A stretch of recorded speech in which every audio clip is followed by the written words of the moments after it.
Whenever you're ready, go ahead. News of the day. I mean, another spring match sellout. You glad to see that sold out in less than an hour? That's the first. All I know is Nate told me there was people camping out last night on Easter night. I felt bad, but I didn't know. I mean, it's the first I heard it sold out, and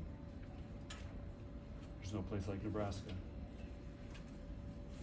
And I know Central City's this has been a 4-year project. So they approached us and said, hey, we're gonna build this arena. It's gonna be ready somewhere in 2023, and will you guys come out there? And we said, sure, you build it, we'll come out and play. And so now it's happening, and that's why I think it's a really big deal for the community. And ironically, I ran into last week, Future Farmers of America were here, and I ran into the group from Ewing, which is now Ewing something, and they're gonna build a facility, so they want us to come up there, and they said it's gonna be bigger and better than Central City. So love the competition in the state. What does that say to the state of Nebraska that, there's multiple small communities like this wanting to build facilities just so that those people can see Nebraska volleyball play? Yeah, well, it's not just us, but it's a pride for the community, and I think by Nebraska Volleyball or any of our Nebraska teams coming out there and playing, it just kind of validates this is a big deal, it's important, and we have big events in here, just like a PBA, we have Red Hot Chili Peppers in there, that's a big deal. And, Nebraska Volleyball comes to Central City, that's a big deal and validates that arena. So, yeah, we're honored, and I know they'll do a great job. Would you tell the players the priority is for this spring? What has been the priority for this spring? We really haven't talked about it. We got 6 new players, so we still have not put in all of our drills yet. So we're learning our drills, our terminology, the things that we teach. So it's been a very every day is I have right on our practice plan that we got to be teachers today. We got to teach these guys what we need, and I haven't had to ask them to bring energy. You guys saw practice today. I mean, it's like this every day. They get after it, and there's energy, and they compete. It's for the louder groups too. I mean, Yeah, very loud. So, which is good because typically when you have 6 new players, they're pretty quiet, and because they're just trying to figure things out. These guys, as we like to tell Lainey sometimes, she has no filter. How beneficial has it been to have everybody here and able to go through everything in the spring, all the newcomers? Yeah, it's a huge advantage for us to have a full group because we can do, like I said, we're doing a lot of teaching, but we can get into some great 6-on-6. It's very competitive, and we haven't made a starting lineup yet. We mix them up every day. We mix up the setters every day, and just want to get everybody comfortable and feel like they're a part of this team and everybody can play. Will you get more practices this spring than past springs? No. Still, it just normally we only go 5 weeks, and we probably our school schedule's all different now. So normally we'd only go 5 weeks, and then we're into finals. Now finals is another week. Well, spring football went later, so we had to move, and then we still have another week of school till we start finals. So we have the full 6 weeks available to us this spring. And normally we only go 5 because because we could do beach, and then it's 5 more weeks till we start dead week basically. And now it's we had a short front end, but we have a longer back end, so it allows us another week basically. That all made sense. So you will use more, you'll have more practices this year than you did last year. Yeah, we'll have an extra week than we normally. We have always had that available. We're just taking advantage of it this year because of the calendar, and we're playing. But we take 1 day off a week in the middle of the week, mainly once a week in recruit, and then they get an actual school day with no volleyball, and they get to actually be students and do not feel like they got to rush to practice or rehab or something like that. They get a day to themselves, which is really nice, and I think it helps us in training to have really good practices because they get that day off. So it's not a 6-day grind. It's 5 days, Sunday off and then a weekday off, which they, in the fall they never get a weekday off. When you're installing those new drills, how much are you doing the teaching versus the upperclassmen returners doing the teaching? I'm doing it all to make sure everybody's on the same page. And we've adjusted some things, and we got some things we're working on. So, yeah, the coaches are setting that. Would you rely on the upperclassmen to teach the newcomers? I don't know. We haven't talked about it. we really don't have an upperclassmen. We don't have any seniors. We don't even have a player 21 years old, I don't think. So, I mean, we're, you know, we still have 5 players 17 years old. Maggie still is the youngest on our team. Let's see, somebody just turned 18 of the newbies, but we're a very young group, which it makes a lot of fun because they're very curious. They want to learn, and this is, you know, they want to. Enough. Hey, Jalen, we're trying to do an interview here. We're trying to do an interview here. It's like ESPN's here. For what school? You're blowing these guys up. Yeah, we never really. I mean, haven't even talked to them about it. Is that a summer or fall conversation? When does that conversation happen? I think. Yeah, I don't know. I haven't thought that far. Just. Yeah, we just, like I said. They.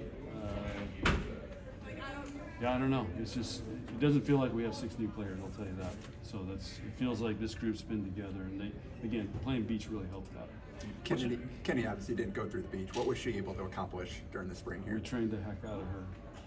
She was with me and Kelly a lot, and she got a lot of individual attention. So Kenny is not going to say coaches don't pay attention. She got a lot of individual attention. We worked really hard, and she worked really hard. Even went to Hawaii. We took her with us because last year she couldn't go. So we felt like that was it was hard when the whole team's over there and she couldn't go. And we even trained her over there almost daily. We got a gym over there, which there was a friend of Jalen's that has a really cool little gym, and so we got to go over there and train her. So she got worked, and then she worked out with me every day. So, I mean, life's good for Kennedy Orr. Have you seen strides from her, kind of progress? So major.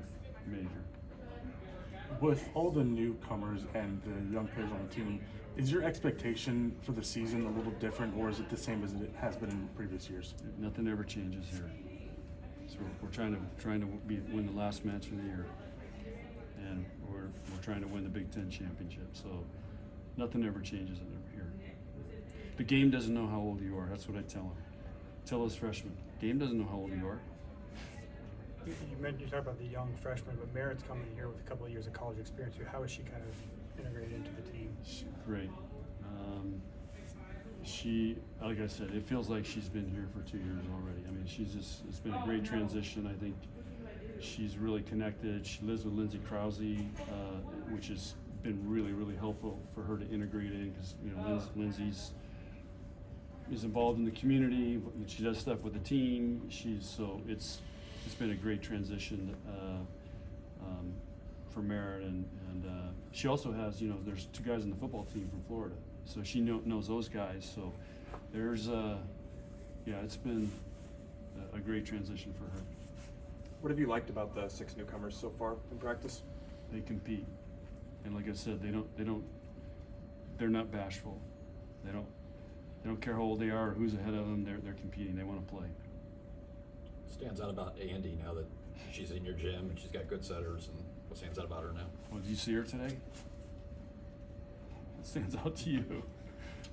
Oh, blocking. Yeah, I mean, she's a great athlete, and she's learning a ton. And you know, if you ask her, the game's really fast for her, but it's starting to slow down a little bit. Yeah, excuse me. Hey, Lindsay, remind everybody we have Lisa meeting over at the training table. Okay. Thank you, Coach. Okay. Aloha. How long is Lexi out for, or has she been? She'll be back tomorrow. Does Merritt have any restrictions? No, she'll be back tomorrow too.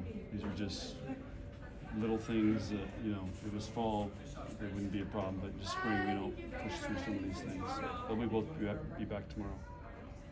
Would Did Maggie take any time off after basketball, or is she ready? She took a few days, yeah. I think she took, when they finished on a Wednesday or Thursday? Thursday. Yeah, I think she waited till, yeah, what day of the week was that? It was a Thursday. Oh, Thursday, okay, so she waited, I think, till she took a week off, and then just joined back in with us. How's that gone? How's the routine? Awesome, yeah, she was, the thing is, to go from basketball to volleyball is a lot easier than going from volleyball to basketball. So that I think, it was a bigger adjustment for her to leave our program and go to basketball, but coming from basketball, what is she doing? She's running, she's jumping, she's blocking shots, she's playing defense, and that's essentially, it was a very easy transition for her.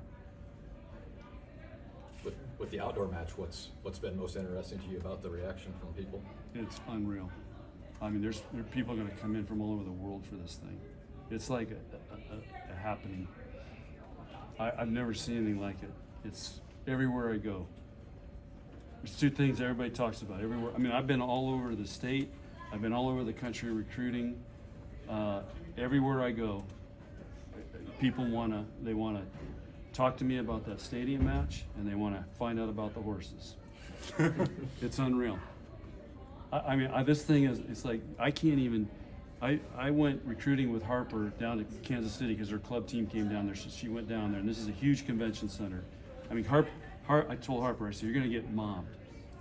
And she was blown away. And the whole time, I'm just literally going court to court, taking pictures, and people are asking me about those two things.